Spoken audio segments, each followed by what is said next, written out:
Praise the lord everyone. ఈరోజు దేవుడు ఒక మాట ద్వారా మనతో మాట్లాడుతున్నారు. ఆ మాట ఏంటంటే సామెతలు 17:10.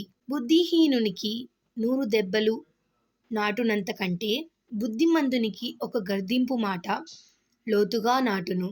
అంటే ఏంటంటే బుద్ధిహీనులు ఎంత కొట్టినా 100 దెబ్బలు కొట్టనియండి, మాట వినరు. అలాగే మనం తప్పు చేసామనే కదా కొడతారు.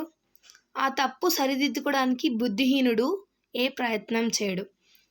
బుద్ధిమంతుడు ఏంటంటే ఒక గర్దింపు మాట మాట్లాడారంటే ఆ మాటని గట్టిగా మనసులో పెట్టుకొని దాని తట్టు తిరిగి ఆ పాఠాన్ని నేర్చుకుంటాడు. ఇలాంటి తప్పు ఇంకొకసారి చేయకూడదు అని చెప్పి ఆ పాఠాన్ని నేర్చుకొని బుద్ధిమంతుడు మంచి త్రోవలో నడుస్తాడు. మనం దేవుని మార్గంలో నడవాలని ప్రతి ఒక్కరూ బుద్ధిహీనుని మార్గంలో నడవకుండా, అలాగే బుద్ధిమంతుని మార్గంలో ప్రతి ఒక్క బిడ్డ ఎదగాలని కోరుకొనుచున్నాను.